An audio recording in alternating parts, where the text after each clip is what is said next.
Well, first of all, it's good to be with you today to talk about the important but certainly challenging issues of leadership and crisis events like war in Ukraine, but also other disasters as well. There are three important ideas about leadership and disasters that I want to encourage us to think about today, in addition to some specific behaviors that we'll talk about later.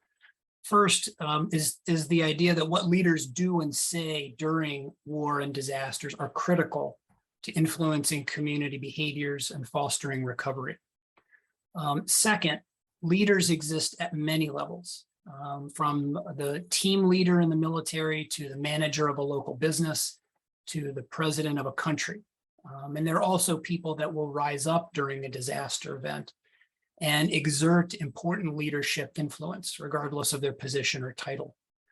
And finally, beyond the idea of what are principles of good leadership, it's also helpful to think about specific leadership behaviors to protect mental health and foster resilience in disasters. So today, I'm going to review a few important aspects of the disaster environment that I think are important for leaders to be aware of, so that they are better equipped to support the people in their communities.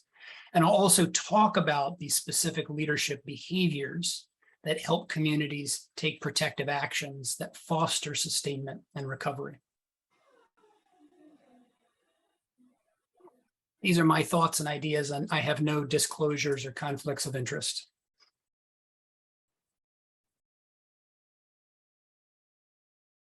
So during any disaster, it's important to understand the environment in which military personnel, community members, and leaders are operating.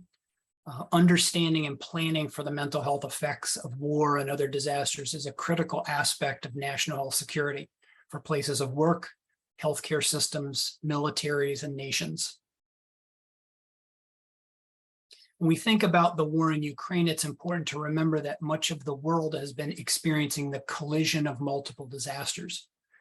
Disasters open the fault lines within a society, and they further expose issues of race, religion, socioeconomics, and health equity. Colliding disasters like war and the pandemic and many other events add to the burden of stress for communities. And they complicate decision-making by leaders about how best to support communities. In Ukraine, news reporting is that over 6.8 million people have been displaced by war. And we're also still dealing with an ongoing global pandemic that's killed more than 6.3 million people around the world and caused severe illness or disability to many more. In fact, early in the global COVID-19 pandemic, there were analogies drawn to the idea of being at war with a novel virus. There are similarities to the experiences of being at war and working and living through a pandemic, like prolonged stress and uncertainty, how these events alter our sense of fear and safety, the profound disruption they cause throughout a society, and the vastness of exposure to death and dying. But there's also some important differences, like the intentional nature of harm done, the devastation to community infrastructure, and the extent to which these events either bring communities together or pull them apart. So it can be helpful for leaders to think about various dimensions of different disasters and what can be learned from each to better understand the impacts, challenges, resources, and interventions. Historically, in nearly all disasters, whether it's a war, a hurricane, industrial accident, or pandemic, the psychological and behavioral impacts are the most far-reaching and long-lasting. And in order to care for mental health and well-being, leaders want to remember there are a wide range of psychological and behavioral responses to disasters. We often think about psychological disorders like PTSD, which is perhaps what's best known about disasters. And these are important, and we have good treatments for disorders. But there are other outcomes of concern that we don't think about or talk about as often. Things like distress reactions and health risk behavior are much more common than disorders, and they cause significant public mental health burden, and much earlier as well. But whether or not a soldier has alcohol use disorder Leaders want to be aware that increased use of alcohol alone is associated with higher rates of work errors and accidents, diminished ability to make sound operational decisions, and problems like family conflict and community violence. These distress reactions and risky behaviors, long before psychological disorders occur, they cause significant occupational and social problems, and they increase risk for negative long-term outcomes and will certainly degrade the ability of a military to fight a war. It's also good to remember that many people can experience aspects of resilience and sometimes even an increased belief in their ability to handle future stressors. Leaders play an important role in helping people find ways to grow through adversity, to build a sense of hope in difficult times. It's also helpful to remember that the stress people experience occurs on a continuum. So whether someone's a soldier at war in Ukraine, a healthcare worker on the front lines of COVID-19, a parent trying to keep their child safe, protecting mental health, fostering resilience, and improving the ability to function are all heavily influenced by support from peers, organizations, and leaders. And while some people will benefit from mental health care, like medications and psychotherapy, most people won't need those things, particularly not early in the event. And we know that many people will never come for mental health care, no matter how approachable we try to make it. It's good to have access to medications and psychotherapy. Some people with mental disorders will benefit from these. But in order to reach the vast majority of those who have difficulties during a disaster, it's important that interventions provide a wide range of support across the entire stress continuum. The military's combat and operational stress control models useful to help leaders think about implementation of interventions and their behaviors during war and even other disasters. This model approaches stress by delivering prompt interventions while keeping people near their support networks rather than moving them away into more clinical settings. Often this means going to where people are at rather than requiring them to come to us.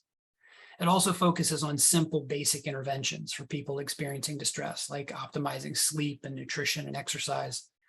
We also remind people that it's normal to have stress reactions and we expect that they'll typically resolve, but also give people education about what to look out for, as well as where to go and what to do if things persist or if they get worse. This simple PIES approach is an important aspect of fostering wellness and enhancing the ability to function by leveraging existing strengths and resilience without inherently medicalizing the experiences that people are having. And this is critical, again, because many people are unlikely to seek out care and maybe will only do so when things have really gotten problematic. So in many communities and cultures, help seeking still comes with a feeling of stigma, both an internal perception that it's not okay to ask for help, as well as concerns about external stigma and how people will perceive or judge them. So leaders want to remember that in order to reach people and be able to address distress reactions and risky behaviors early, approaches are needed that lower barriers to care and meet people where they're at. The effects of disasters unfold over time. This model was developed to depict community phases after acute extreme events that typically unfold over a short period of time, like an earthquake or a hurricane. Protracted disasters like war or a global pandemic may not fit this model perfectly. However, in nearly all disasters, communities experience these phases to varying degrees, even if they unfold over a slightly different time course. So early in disasters, there's often a coming together where the community bonds over a shared adversity. But in most disasters, disillusionment eventually sets in, chipping away at a sense of togetherness among community members and increasing risk for adverse mental health effects. So when leaders understand these relatively predictable phases, it helps them to better anticipate needs, challenges, and resources. An important opportunity for leaders to promote community recovery occurs during anniversary reactions. Things like established holidays, where people would usually be spending time peacefully with family or friends, or the one-year anniversary of the first person in a town that was killed in combat. These occasions lead communities to reflect more deeply on the experiences of a disaster and what's been lost. When these occasions are overlooked or ignored, people may feel angry or even more isolated, dealing with their pain and sadness, which can weaken people's resolve and delay recovery. These anniversary reactions are important opportunities to implement grief leadership, which is a process that helps facilitate community recovery. And I'll talk more about grief leadership later.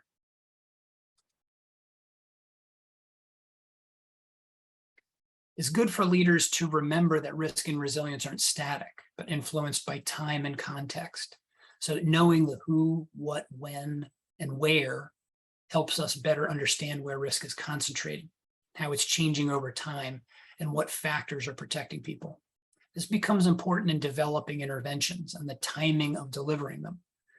Leaders want to remember that risk is a result of factors before, during, and after a disaster. So before a battle even begins, certain soldiers carry in risk to the experience of war. And then prolonged exposure to death, dying in human remains, bereavement over the death of a unit member or loved one, having one's home destroyed or being displaced from a community, feelings of guilt or shame over things people feel they should or should not have done, exposure to sexual violence. These experiences of war increase risk. Social support is one of the most significant protective factors in all disasters, but it can be significantly diminished or altered as a result of displacement and other factors. Leaders want to understand the risks within their communities in order to know what actions are most needed to foster resilience and sustainment. When we look at this picture from Ukraine, we might see a vulnerable older adult grieving the loss of their home. Or we might see a defiant, experienced community member with grit and resilience persevering through an extraordinary life adversity. And either of these stories could be true. So it's important to be aware of our assumptions about risk. Ongoing health surveillance is one helpful tool that allows leaders to better understand aspects of risk and protection in war and pandemics and other disasters. The war in Ukraine and the global COVID-19 pandemic are recent reminders that the actions and words of leaders are critical in fostering protective actions, enhancing operational sustainment, and promoting recovery in all communities. For leaders thinking about how to protect their communities, whether that community is a military unit in combat or a town under siege, it's good to remember our framework for promoting resilience in disasters. During these events, we can reduce distress and improve functioning through interventions that foster 5 essential elements, including enhancing a sense of safety, calming, efficacy, social connectedness, and hope. And these 5 elements form the basis of what's been called psychological first aid, which I know has been discussed in previous talks. All of the leadership behaviors we'll talk about today ultimately serve to enhance these essential elements. In any disaster, for leaders and for all of us, it's very helpful to have resources that are easy to access and use. Our center's resource page has many brief, easy to read education resources with actionable guidance to help enhance the 5 essential elements of psychological first aid that can help leaders and military personnel, as well as healthcare workers, emergency responders, and families that are affected by the war in Ukraine. They're all translated into Ukrainian and several other languages, and they're free to download and share and use in whatever way is helpful. So what is crisis leadership? The answer to that question helps us to consider leadership behaviors during war and other disasters. Let me highlight 3 areas: influence, vision, and recovery. Influence. Leading during crisis involves influencing others to maximize their efforts in order to accomplish a mission within an environment of confusion, ambiguity, and extremes of stress. And vision. A leader remains aware of what's happening in the present while holding a vision about where we need to get to, even when all those around them are losing their ability to see beyond the present moment. And recovery. The decisions leaders make during a crisis affect how, when, and the degree to which a community ultimately recovers. These are critical aspects of leading in times of crisis that guide our understanding of protective leadership behaviors. One of the most important tools for implementing leadership behaviors during war and other disasters is being with people. Leadership by walking around is an essential aspect of leading during crisis. Technology can allow us to communicate from great distances, and this has some advantages. But being physically present with people allows leaders to understand what's happening for them in a way that's very hard to do if a leader is far away. Going to where people live and work and being shoulder to shoulder with them communicates a sense of respect and value. It sends a message that leaders are willing to be in the trenches with others, and it helps people feel that leaders appreciate their challenges and concerns firsthand. Being with people also allows leaders to communicate not only through words, but also by role modeling behaviors that protect health and foster resilience. And role modeling by leaders is important to promote optimal behaviors in soldiers and other community members. Leadership through walking around is critical to facilitating a range of crisis leadership behaviors. It's helpful to think about specific leadership behaviors that can foster actions needed to get the mission done and protect health, sustain operations and well-being over time, and eventually aid in recovering from the event. And I've listed 10 of them here that we'll talk about. I'm going to highlight behaviors that protect military personnel and other workers in war and disasters. When I talk about leadership behaviors, sometimes I'll refer to military units and other times to civilian communities, or maybe even both. These leadership behaviors are relevant and important to leadership in all communities and in war as well as other disasters. I think it's also very important to recognize that most research on leadership in war and other disasters has been conducted on populations in countries that have no recent history of fighting war on their own home soil. So we should acknowledge that the potential challenges and maybe opportunities for leaders in Ukraine to implement these behaviors may be altered in the context of war that's being fought within the borders of Ukraine against an invading military force. Effective communication is a fundamental building block of trust and relationships, and it's the foundation on which most other leadership behaviors occur. Effective communication helps people feel safer and calmer, and it helps them to know what actions to take and which to avoid. Communication from leaders helps military personnel and others to better understand and perceive threats, which is essential for them to know how to respond. Leaders want to use established principles of communication during crisis events, whether it's an ongoing war or a disaster. So for instance, saying what is known and unknown, communicating early and often, and always being honest with people. This type of communication will increase trust, which helps motivate people to action, particularly when those actions involve danger.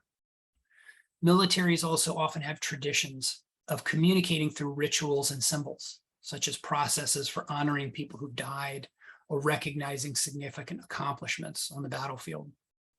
It may even be developing a patch or a shirt that all members of a unit wear to convey a special shared meaning. It's good to remember the importance of using rituals and symbols because they often have the power to bring people together and motivate actions far greater than the written or spoken word. It's easy to overlook self-care during war. Protecting physical safety, chaos, uncertainty, these all serve to distract from the routines of life that facilitate caring for our basic needs. And people can disregard basic needs for a period of time, but it will come at a cost. Sleep is absolutely critical to effective decision-making, emotion regulation, and overall mental health. Sleep leadership, where leaders effectively emphasize, model, and foster an environment that values sleep, is associated with improved mental health, military readiness, and human performance. Leaders can also model and encourage general stress management by encouraging people to use techniques that worked for them in the past to lower stress and promote a sense of calm during difficult situations. A simple intervention to protect community mental health and function is for leaders to encourage people to limit war-related media exposure, because disaster-related media is associated with general psychological distress, insomnia, alcohol, tobacco use, and even increased rates of psychological disorders. Leaders can also encourage peers to look out for one another by using something like a battle buddy system. Buddies check in regularly with one another. They provide encouragement and accountability around self-care and well-being, and can often be the first ones to notice and offer help when someone's self-care is really declining. It's important for leaders to consider different aspects of cohesion, which is very protective during war. Social cohesion is the strength of interpersonal bonds among community members. Task cohesion is a sense of shared commitment among group members to the unit's mission.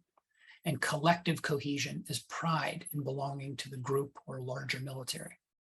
So cohesion is based on trust in people, teams, and values. A variety of different actions have been found to promote different types of cohesion. I've listed some of them here.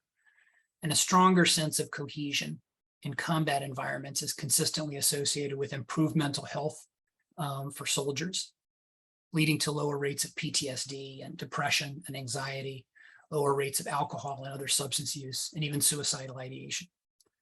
Cohesion is also associated with enhanced operational performance by military units.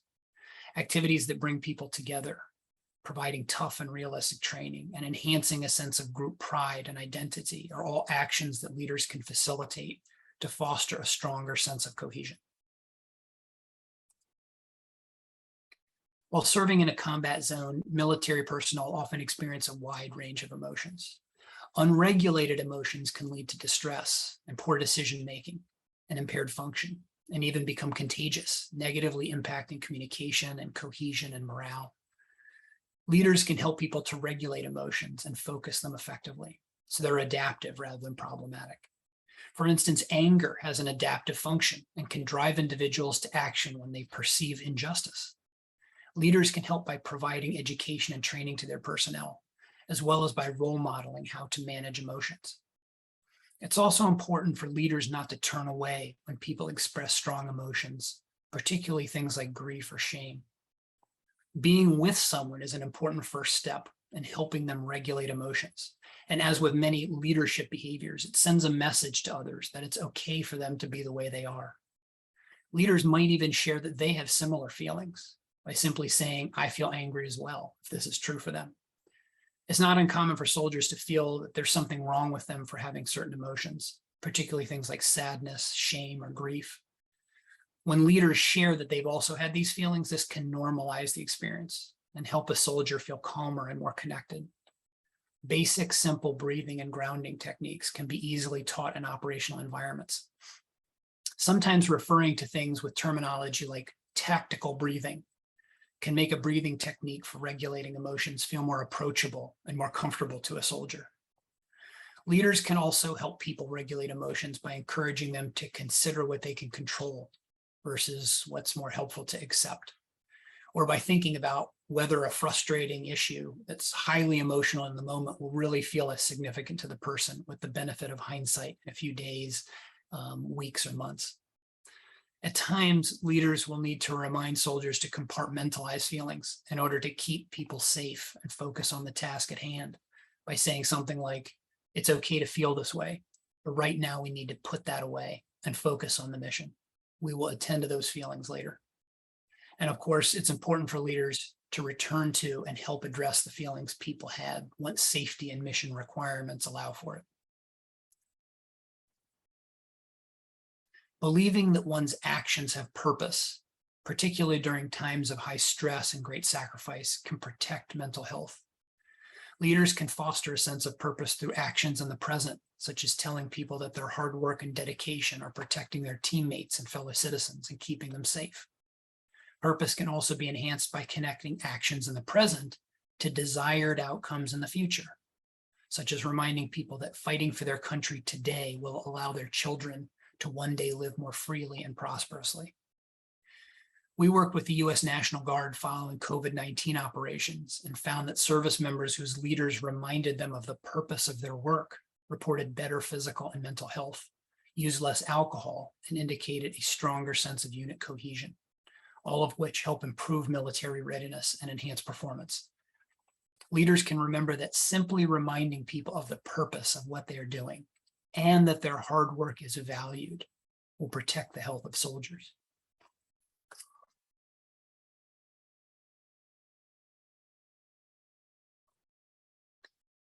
Asking for help can be difficult, particularly for military personnel, healthcare workers, first responders, and others whose work is in professions that is devoted to the care and safety of other people, sometimes at the expense of their own well-being. Leaders play an important role in creating a culture where it's okay to ask for help.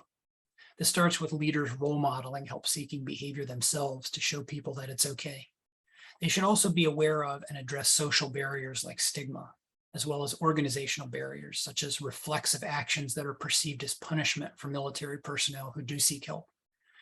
For instance, some military units immediately remove a soldier's weapon if they ask for help dealing with stress. This can leave a soldier feeling unsafe and ashamed. In other situations, when a soldier asks for help, they're removed from their unit and placed in a medical environment, depriving them of the protective benefits of social support and connection and camaraderie that come from being around their peers. So it's important for leaders to understand barriers and facilitators to help seeking within their units and larger organizations.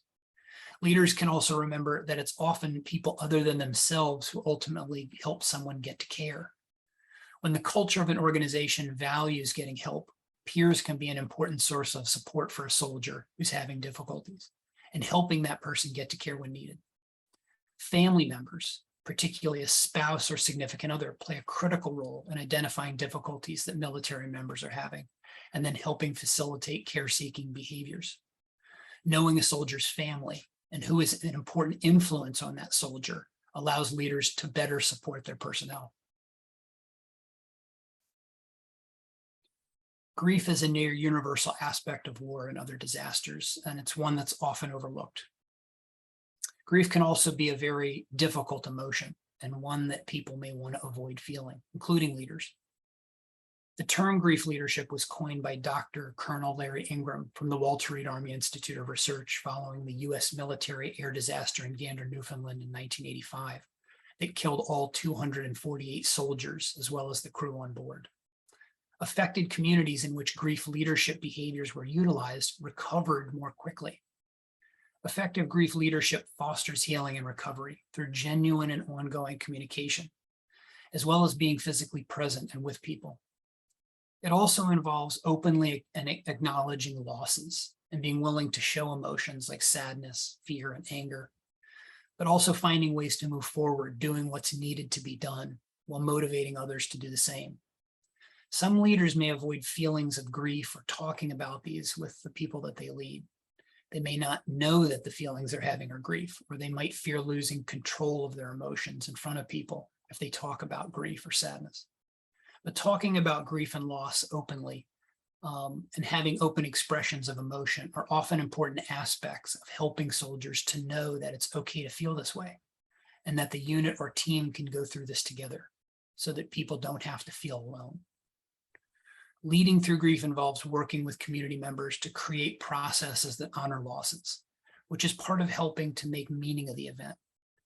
It's good to offer and encourage people within the community to help with both developing ideas for how to honor losses, and then also being a part of implementing them. This can help address the concern many soldiers and others express, which is a worry that their comrades who died in combat will be forgotten. Once these tasks are done, it's important that leaders then find ways to help a unit, a team, or other community to look and move hopefully toward the future. Feeling that one has gained or learned something of value for themselves, their teammates, their family, can promote a sense of growth, which is sustaining during high stress events. It also helps people to better adjust after the stress is over. Leaders who encourage growth, focusing on what's been gained or learned, lowers the risk of mental health disorders, and it improves unit cohesion for soldiers during combat. Leaders who focus on growing together during difficult times, rather than punishing people for perceived failures, can strengthen teams and promote a culture of learning. One technique used in some militaries is the after-action review. These are brief and structured discussions after missions, where team members talk about what happened, what went well, and what to improve for the next time. This encourages unit members to learn together, and it can enhance communication, cohesion, and safety. And it also improves performance and morale. These regular face-to-face activities also offer the opportunity to correct distorted thoughts, where people may unnecessarily blame themselves for negative and unwanted outcomes. Correcting these thoughts early can help reduce the likelihood of developing stress reactions and moral injury. They also serve as a regular informal check-in so that team leaders and peers can see if someone is beginning to experience distress or other difficulties and can reach out to that person early before things become even more problematic. It's easy to think of leaving the front lines of the war in Ukraine or the COVID-19 pandemic or response to any disaster as a good thing. But reintegration, which is the process of coming back to normal daily life after prolonged exposure to extremes of stress, can actually be very disruptive. The longer people are away from home and family and exposed to the stresses of war, and the more frequently they are sent into combat, the more challenging attempts to reintegrate can become. Reintegration requires people to dial down a mindset of being in the hot zone as they return to more day-to-day activities. After returning, some people feel a loss of meaning in more routine daily activities, or a sense that others don't understand what they experienced, which might leave them feeling isolated from friends and loved ones. Reintegration challenges are common after exposure to war and pandemics for soldiers, healthcare workers, and families. Leaders can enhance well-being and promote recovery by anticipating and planning for reintegration challenges, providing education to military personnel and families as they prepare to come out of the hot zone, and providing unit and leadership support to those having difficulties during the reintegration period. Morale is widely accepted as a key factor in achieving victory in combat, and particularly valuable in fighting against significant odds. Morale has also been found to protect against negative mental health effects of war, such as buffering against the development of mental disorders like PTSD. But there's no widely established definition of morale, and limited research on specific actions to help sustain it. Wout and Van Dyke reviewed literature on morale and combat, and 8 factors emerged that were most associated with morale. They also identified factors observed to negatively impact morale. In considering their findings, morale is impacted by the entire range of leadership behaviors we've talked about so far. Soldiers who were well prepared, felt connected to one another and the mission. Soldiers who understood their purpose and had the resources they needed to care for themselves and fight in combat were likely to experience higher morale. And while these things may not prevent defeat in combat, they can help sustain units if and when defeat occurs on the battlefield. Those who receive little or no training to prepare for combat will be at greater risk when exposed to extremes of war, both because they have less training to personally respond and protect themselves, but also because those around them will be less trained to help them when difficulties arise. Another important aspect of sustaining morale of service members is ensuring the morale of the people supporting them. When families, neighbors, and ally nations all stand behind a soldier's efforts on the battlefield, that helps to sustain their morale. An erosion of those supports will diminish the will to fight. Sustaining soldier morale is complex and involves factors intrinsic to the individual, the organization, and its leaders, as well as the broader community around them. I'll close by sharing a quote from Rear Admiral James Stockdale, who was a US Navy fighter pilot during the Vietnam War. He spent 7.5 years in a prisoner of war camp after his plane was shot down. And in a book written about him, Rear Admiral Stockdale described the tension between the ideas of sustaining a sense of hope while acknowledging and addressing the reality in front of us. In truth, both are critical in our ability to persevere during a prolonged crisis, sustain a vision of a better tomorrow, and perhaps emerge even stronger. Thank you. Thank you, Joshua, for your presentation. I think you covered so many important topics that actually you could talk on each of them separately. Yeah, leadership or grief leadership, or leadership in the family, or leadership, yeah, in the combat situation. So, because when we've prepared for this topic, I told to Joshua that we are kind of hungry in the topic of leadership, and thank you. I think you fulfilled our hunger. And I just want to tell a small story. As I told, we organize hot topics on different mental health issues, but military is always so well attended. And last time when we had a topic about the survivability of combat, we had one participant that was all the time coming in and out, in and out.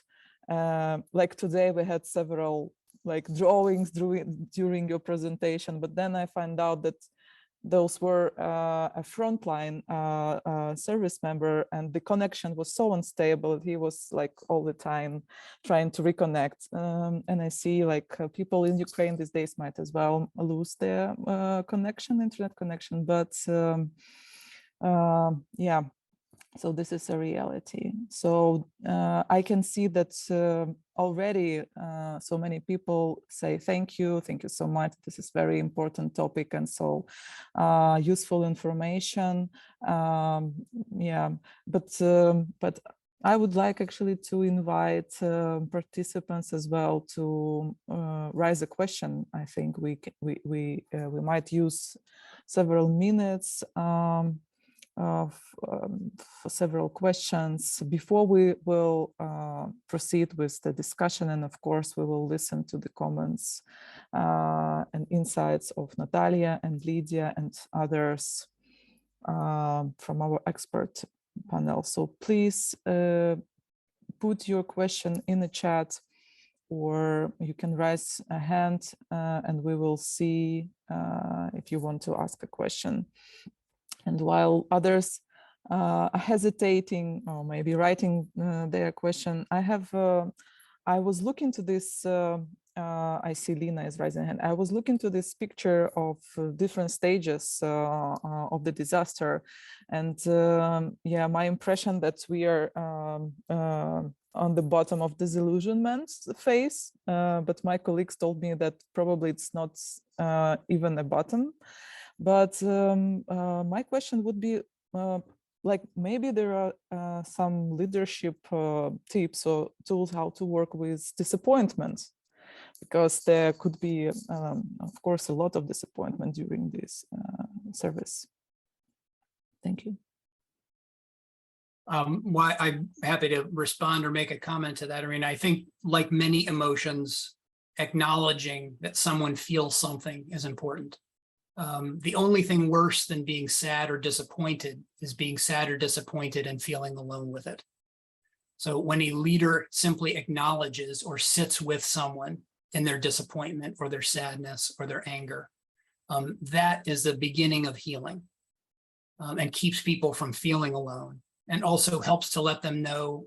Many soldiers will say, and have asked me over many years, over the thousands of soldiers that I have worked with, will say, am I going crazy? That's a question that we often hear. And many of you may have heard those questions. And simply knowing that they're not going crazy. And when a leader sits with someone and listens calmly and quietly while someone vents or expresses their disappointment about something, those are ways of helping to let people know that it's okay to be the way that they are. And as I mentioned about other emotions, leaders may have feelings of disappointment as well. And telling people, I too feel disappointed, you know, and how this turned out is another way of telling them and people around them that it's okay to have the feelings that they do, and that my leader is a human being, you know, a person who relates to me. And on the battlefield and in militaries, we find that those type of supports from leaders are invaluable and very protective actions. It's difficult, though, because many leaders are not taught how to respond to difficult emotions. And so part of the work that different countries are doing is helping to expand the knowledge base and the training for leaders and some of these skills that we're becoming much more aware are significant factors in preserving military readiness and protecting the health of our service members. So it will take time. But to the degree that we can help leaders to understand these things, and for many of you here, perhaps you have relationships with leaders. Mental health providers are invaluable consultants to leaders. Leaders would sometimes say to me when something bad happened in their unit when I was deployed to Afghanistan, "Will you come and talk to my people?" And I always said the same thing: no, but I will talk to you about how to talk to your people. Your people do not need to hear from a psychiatrist. They need to hear from you. They need you to hold their tears. They need you to hold their sadness and their anger. I will stand behind you with the chaplain and the first sergeant or another senior enlisted person, and you can let them know these are other people who are here to help if you'd like, but they need you to be the face. That is a very, very powerful message to a unit. So we as mental health professionals are invaluable consultants to help leaders who may feel unprepared to address these difficult emotions, to teach them and coach them behind closed doors and quietly and privately and confidentially, so that they do not feel that they will lose face or be embarrassed, but so that they can then go out and be the face of those things when they interact with their service members. Yeah, thank you very much. I think this already covers several questions in the chat.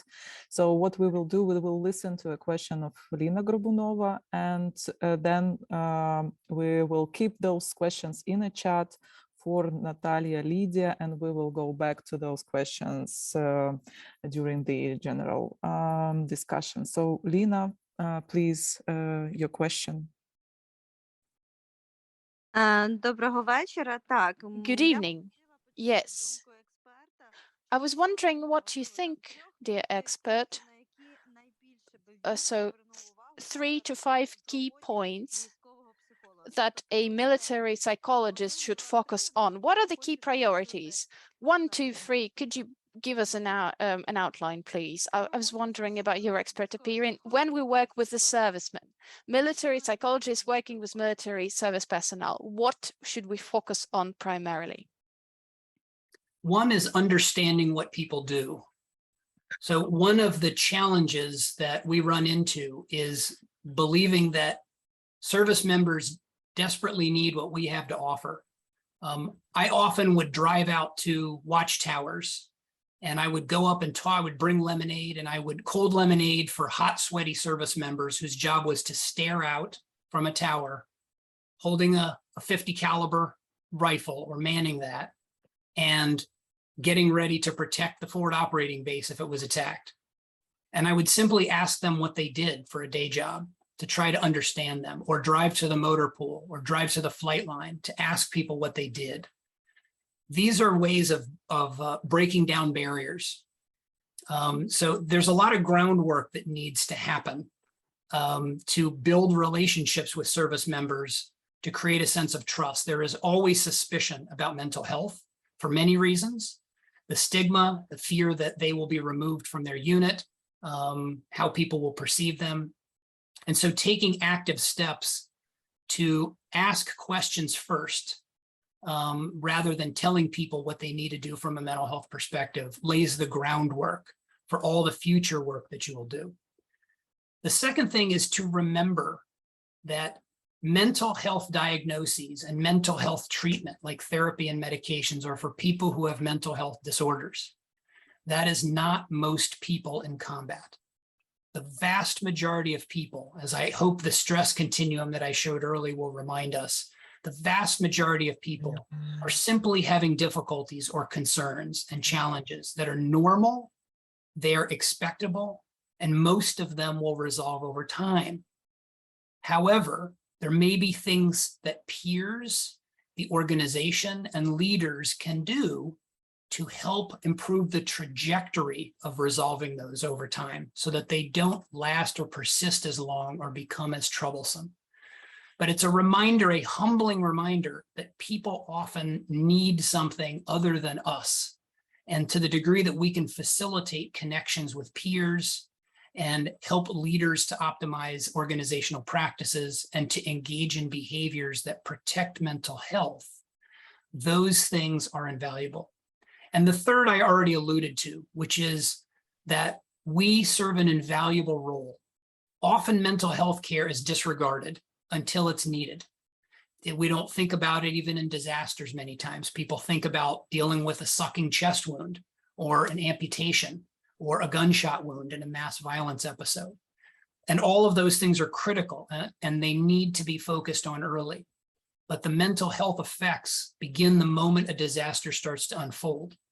And we are the voice of that, often to communities and disaster responders, but in particular to leaders, because what leaders do and say has an extraordinary effect on the well-being of communities. So becoming a trusted ally, a trusted confidant to a leader makes you as a mental health professional a force multiplier, in that your actions then become much more impactful to broader populations because of that intrinsic relationship that you have developed. Yeah, thank you very much. We will switch now to our experts, local Ukrainian experts.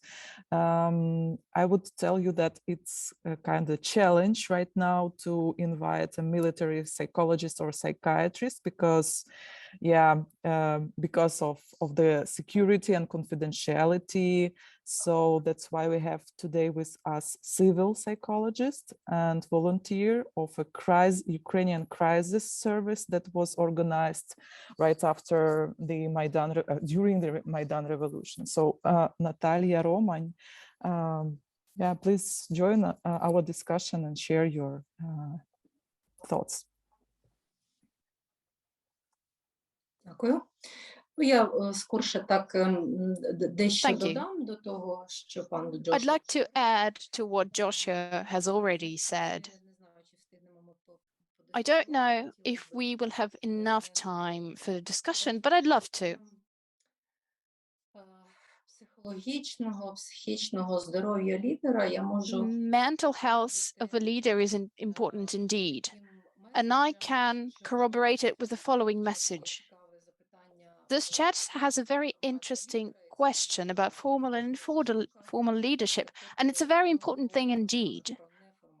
Talking about informal leaders, in particular, somebody who team members really look to. The limbic system of all team members gradually orients to the limbic system of the leader. Therefore, if the leader often breaks down or experiences mood swings, then the team would always feel that. For this reason, I suppose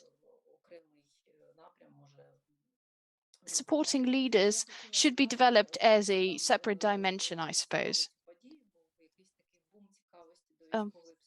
There was a peak of interest to military psychologists when these events started. So for people who think about military psychology, what's the difference from other types of psychology? I also address people who work in humanistic areas. We work with the person, we see a live human being, we would like to help. But first and foremost, we have a combat unit in front of us. A combat unit needs to accomplish a mission. This is primary, but also a difficult childhood or some other historical data is not as important. First and foremost, we need to consider a military unit containing several service members or just one person. We need to make sure that these units are sustained in such a state that they can accomplish their military missions. My point is, in case you were wondering if you should become a military psychologist or not, this is something to consider for you. Now, as far as leadership is concerned, and all of that was mentioned by Joshua, I wanted to talk about Goldman model of 6 leadership styles. I would like to discuss this with my colleagues. What styles are more frequently to be found? What are less frequently found? Or maybe it's worth arranging work with the team differently. There are 6 styles, and they form pairs: authoritarian and competitive leadership styles. These 2 styles are as follows: is that leader is fully responsible for what is happening. An authoritarian leader is telling everything how should be done. And a competitive leadership is as follows: I'm a cool person, try to outperform me. The other pair involves delegation. One of them is the so-called democratic and affiliative styles. Democratic leadership styles is when all decisions are voted. What wasn't quite clear for me is this affiliative leadership style. I came across it not in the army, but as far as armed forces are concerned, in that respect. So this style of leadership is when a person does something because we're on good terms, not because I'm a figure of authority for them, but because we have a relationship. I thought about overlooking this style at first and glossing over it. But then I thought, for the active servicemen, this idea of brotherhood in arms is critical. And I heard people say something like, I could even hate someone from my team, but should the need arise, I'll die for them. Therefore, if this could be the case, and then the commander is a part of this community, or the commander should be separate from them. It's a question I'd like to raise. And finally,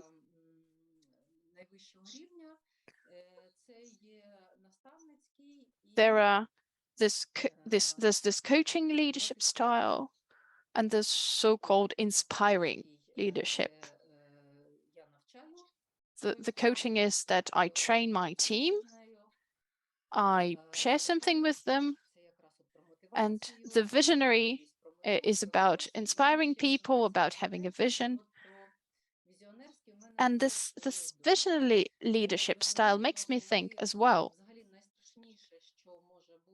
The most horrible thing that can arise out of this cohesion between the team and the leaders is when the leaders doubt. As soon as the leader has doubts, the entire team is in tatters. Therefore, it's paramount that the leader has this capability of listening to other people, but the vision for the leader, i.e., this ability to know where you want it to be, and this is infectious, and the leaders inspire other team members. But I think in military situation, this visionary leadership can also be applied tactically. So I have an order, a mission I need to accomplish, where I need to bring my team. And only tactically can I think about how that can be achieved.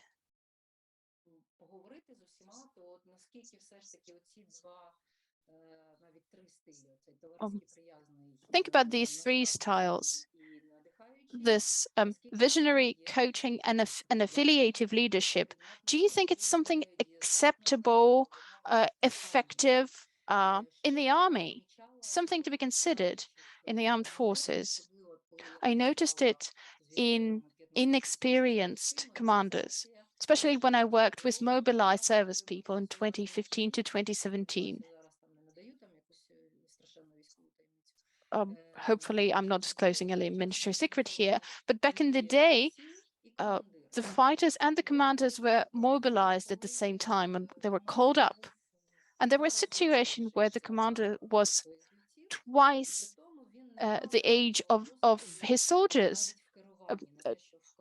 I mean, the soldiers were 2 times older than the commanders, because this commander has done some military service department at university and hence was a commissioned officer, and the other soldiers were ordered but not didn't have that rank. And the first thing these young commanders did were that they were trying to use this authoritative leadership style. But this person didn't really build any authority yet. But nevertheless, that person was determined to demonstrate their leadership, their key position, sometimes disrespectfully addressing their team. There was a situation, and in one unit that existed for 2 weeks, and in 2 weeks the commander didn't even meet his soldiers personally. And we have this expression, the so-called voice of the commander. You need to be able to hear the voice of your commander, but it's not about being loud, is it? So, generally speaking, these were my reflections on the 6 leadership styles that exist, that should have been developing further, and maybe there are any prospects of doing that. And what about visionary leadership for commanders? It's about the limitations thereof. So this is a discussion I'd like to raise among my colleagues. Thank you, Natalia, for raising this important question and providing some examples from your practice, previous practice. Lydia, would you like to jump in and comment? I would just introduce you, Lydia. She is as well a Ukrainian mental health professional and a coach and trainer. And yeah, she's experienced in the topic of leadership as well. Доброго вечора всім. Good evening. Колегам. Thanks to all the colleagues, to the speakers for raising such important topics. I do think that every of these topics can be developed further, and it would be really important. In terms of what Ms. Natalia said, I would like to comment from my side, and it's a separate angle. I would like to share my vision. Perhaps it could also be relevant for some of us on the topic of these 6 leadership styles.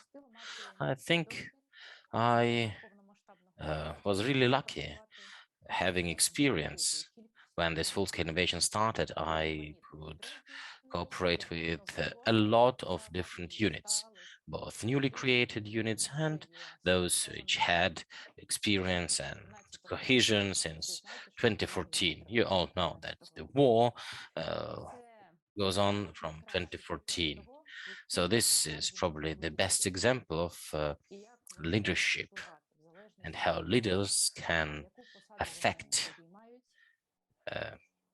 depending on their position, depending on their rank, and depending on the experience, the combat experience, and general life experience of their troops. So we've been getting really good results from the units where the leaders had their own experience of getting psychological support and growth. And these are those service members who were on the service since 2014 and 15. They value their own coping mechanisms. They value their own resilience. They value that they have their mental health. And there very often we've heard this phrase that true heroism is not dying in the war. It's not just destroying enemy and enemy's equipment. True heroism is achieving a victory and then bringing up your children and having a great life ahead of you.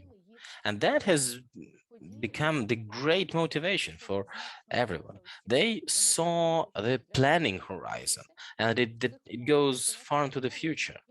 They have realized that in order to be successful, they need, first of all, to be professionals in what they're doing, which means they have to learn from other leaders, getting experience, sharing experience, having cohesion. And it's also about combat cohesion. So that's about the professionalism as military service people and the mental health. We have reiterated a lot that accumulated stress that they get every day will have consequences. So they have to mitigate it daily. They have to work with it daily. And this became quite a good motivation for them. We saw that people were not only interested in the topic, but they really applied the techniques, they really mastered the methods to ensure they have self-support and that they support each other. And what Natalia said about the 6 leadership styles, from what I saw in my experience, the leaders who managed to merge both the formal and informal leadership role, because, well, good leaders, they have had some experience behind them. I mean, a good leader manages to bring together all the styles of leadership, and they know when to switch one style to the other. So this combination, when they can do differently in different situations, that I think is the factor that ensures the best cohesion in the unit, when people are result-oriented and they take care of each other. So we as psychologists, if we help them develop different leadership styles and motivate the leaders, the commanders, to develop in this direction, I think that would be one of the most important tasks that we have, because this helps these leaders lead the units. In brief, this was my comment. And yeah, one more thing I really would like to mention. I think we don't have much time, but still. A psychologist, a military psychologist, as a leader, it's quite a separate topic, because I've seen many situations when a psychologist comes in from the stance of, oh, do you really need me here? Well, I'm not sure I'm needed. And, this has directly affected the relationship they developed. But if a psychologist talks to the leader of the unit as a leader to leader, and this really is important, we always tell about this peer-to-peer approach. We are not coaching, we are just sharing our experience, we are sharing what works. And I apply the techniques I explain. I can do it, I can demonstrate. So I don't teach you to do this thing or that thing if I don't do it myself. And this has become a good start when they look at the psychologists with interest, and then they see that the person is responsible, that there's weight in their words, then this relationship becomes really productive. People listen and they start asking questions. Thank you, Lydia, for sharing your experience. And actually, this is the beauty of those meetings, that we have expert talks and then clinical based presentations that illustrates, and like corresponds one to each other. I saw Joshua was nodding, and I think, you have something to add to both Natalia and Lydia. And just before you start, I have one question, really interesting. Maybe you somehow may incorporate this into your response. So how to what should one leader do if he made the mistakes and have lost their trust? like how can he reveal himself? Yeah, thank you. There's a simple answer to that question, and it's to take ownership for a mistake and to apologize and to explain to people how you will do better the next time. So we rebuild trust when people understand that we recognize the mistake that has been made and that we have identified a way to go forward and fix it. So I would offer that feedback to any leader. Breaches of trust can be devastating and very detrimental to a unit. I appreciated very much, Natalia, your comment about leaders, self-care for leaders and their well-being, and the importance of that, and the impact it has on a unit.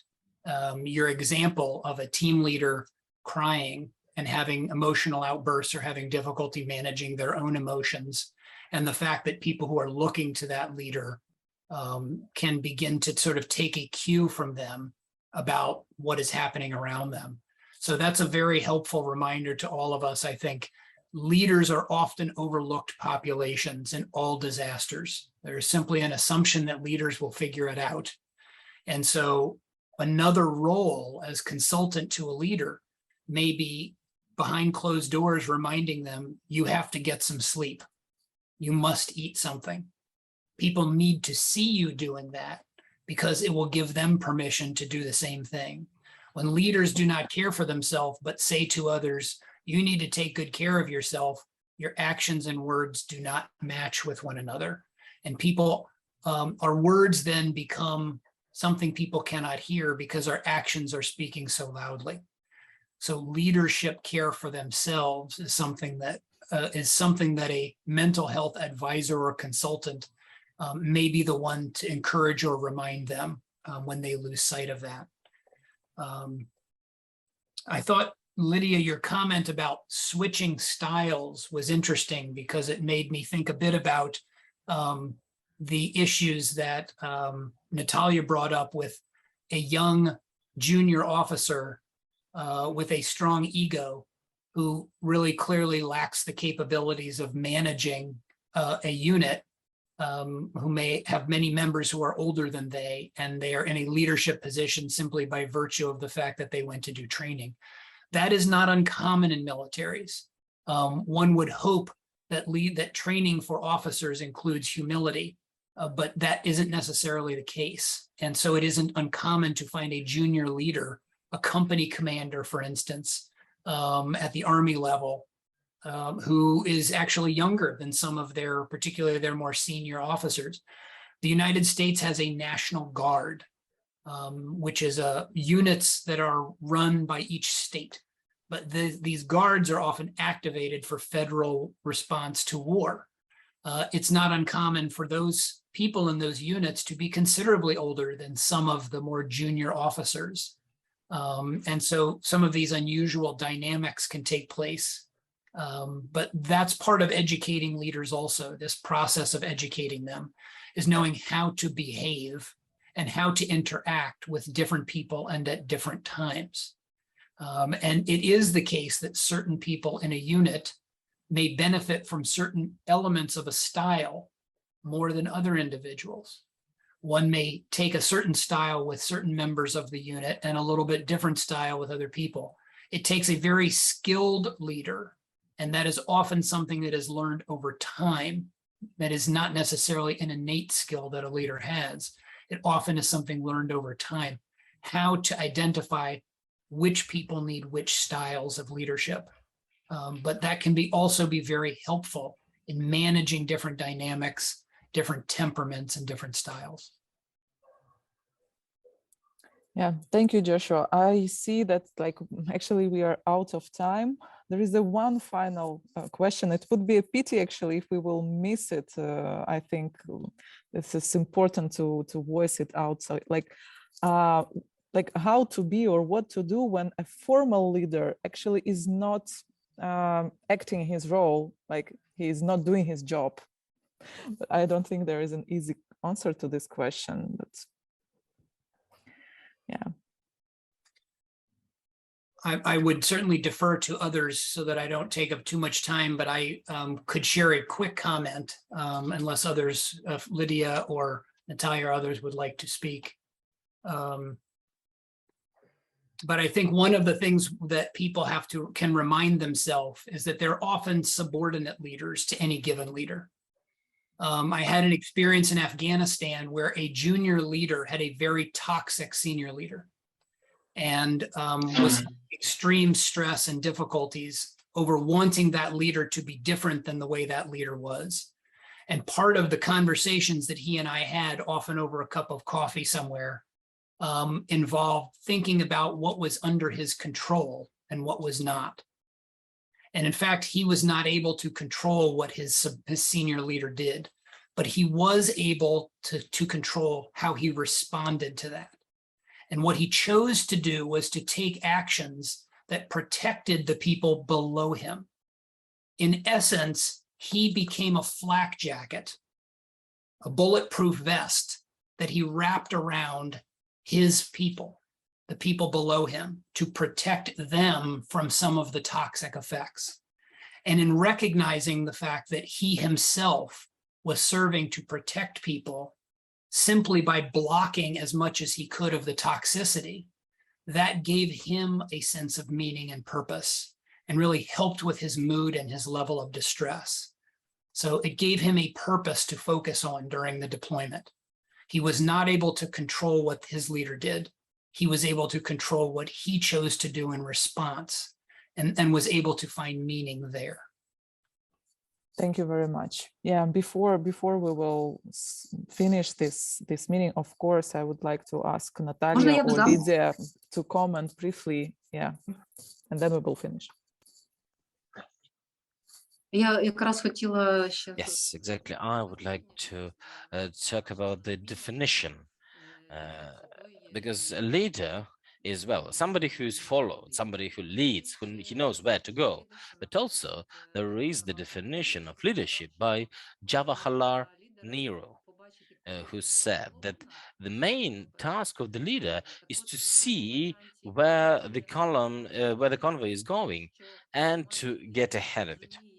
So a formal leader might see that the informal leader is doing their job well and the unit is going great. I mean, it can also be useful if the formal leader is not doing much. But of course, if they're quarreling, if they have conflicts, then it's bad. But being formal or informal is relative. And in terms of the styles of leadership, of course, anything that works. So leadership is not about the ambition, it's about being effective. Дякую. And in brief, I would like to add, I would know that in the army, there is a strict subordination, there is hierarchy, and there are duties and responsibilities. So when a formal leader is not doing the job, usually they appoint somebody who will perform the duties. And from my experience, I would say that in this situation, we did our best to ensure there's partnership among them. Because if this informal leader, or let's say, if the non-appointed leader can do everything to ensure the cohesion, well, they still are not responsible. It's the formal leader who is responsible for the unit. So we were reminding them about the responsibilities, and this helped ensure effectiveness. They managed to work together. So this was the simplest thing. Essentially, it's about situational leadership. One leader is still a formal leader who carries the responsibility for the unit, but the other one ensures the survival of the unit. Thank you very much. Thank you very much for Joshua, Natalia, and Lydia, and others who were raising your important questions in the chat. And we are looking forward to meet you in 2 weeks. On 21st of July, we would have as well a topic dedicated to a mental health of military, but to the moral injury in the army. So have a good evening and see you very soon. Good luck and goodbye. And thank you. Take care. Thank you.